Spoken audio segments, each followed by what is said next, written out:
Hello, welcome friends. So today for this month's book share, I'm going to share two books. They're on the same subject, the same person.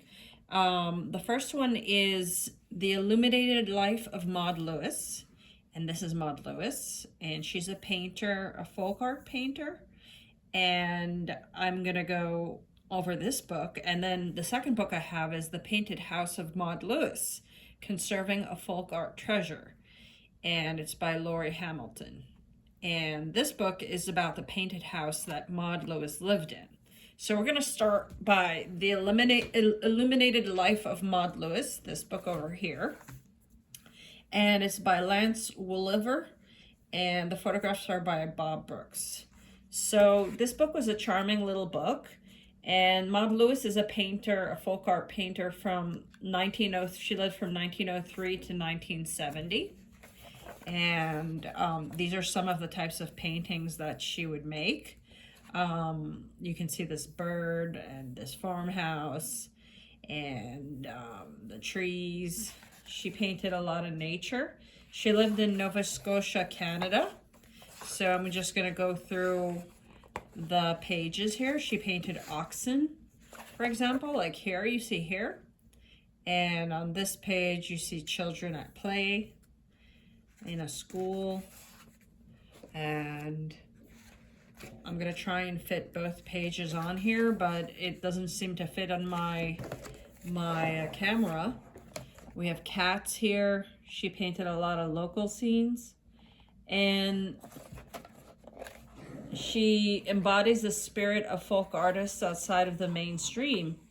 Maud was born on a farm with one brother, Charles, and her father was a harness maker. She would put a sign out for her paintings for sale when she lived with Everett, which was her husband. And her mother taught her to paint Christmas cards and sell them door to door. So this embodies some of the works that she made. And she went to school till she was about 14, and then she fell ill. She was kind of quiet and clever, a shy person, a reserved person. Yet her brother Charles was the opposite. He was, these are some of the Christmas cards. Her brother Charles was the opposite. He was social, attractive to the ladies. He was a saxophone player and a theater manager. Her parents were modest but comfortable. And in 1935, her father died, and in 1937, her mother died. So she lived briefly with Charles. You see her here in the picture, and these are some of her relatives. And she also painted boats, like this scene here. And she lived briefly with Charles and his wife. And he left his wife, and he sent Maud off to live in Digsby with Aunt Ida. So they were in Nova Scotia, Canada. I don't know if I mentioned that, but that's where they were located. And her Aunt Ida was someone that took care of her, but she decided to marry Everett Lewis in 1938 when she was 34. She was of a higher social standing than he was. He had a Model T and a tiny house, a very tiny house, but she pursued him. She was famous for drawing these oxen as well. And he was not particularly sensitive to her needs, but because he was extremely cheap, but he kept a good house and going, and she could paint, and she sold her paintings. She painted local scenes like oxen, like these, and again here. And she painted horse and buggies at the time, and windmills, and sailboats, and farm scenes and winter scenes. I can see this is a winter scene here. Birds, cats, bridges. This is a fisherman. And houses. She was self-taught, so a naive painter. And she painted from memory, which is pretty much an accomplishment in and of itself, because these were pretty intricate paintings, although they were self-taught. She painted in oil and every type of surface: cardboard, panels, wallpaper, art boards, Christmas cards, shells, rocks. She painted the walls of her house, both inside and outside, and the windows. And she drew and sketched, and she did watercolors as well. So, as you can see, these are most of the paintings. This is Everett over here on this page. This is Everett Lewis. And so she had kind of a primitive technique. As you can see, here's a horse and a sled. And again, these are her cats, a sailboat.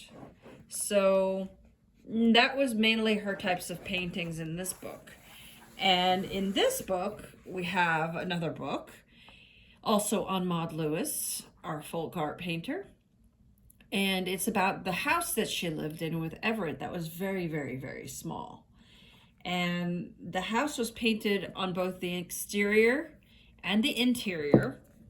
And she painted everything from, on the walls to, here are the walls. And she painted the outside of the house. This is her on the outside of the house. This is the outside of the house too, with her tulips and her butterflies. And it fell into disrepair after the death of Everett in 1979, for which he died of, he was actually murdered because someone came to his house and tried to rob him. And he tried to defend himself, but he was known for being very, very cheap. She also painted the stove. So the house fell into disrepair, and it was moved in the 80s by a conservation society, and the artifacts and the house itself was moved in the 90s into conservation. And the house was put on display afterwards. So that's what this book is about, the conserving of the items in the house and of the house itself. And Maud Lewis is a famous person out of Nova Scotia, Canada, and she's known for her folk art paintings and for that naive way of painting. And she's pretty famous at that era. And also someone else that's her contemporary is Grandma Moses. But Grandma Moses was a little more detailed in her style. But Maud Lewis had a disability and in her hands, which was kind of a birth defect. But she overcame that because she painted every day, 1 to 2 paintings a day. So that's Maud Lewis, and a famous folk art painter.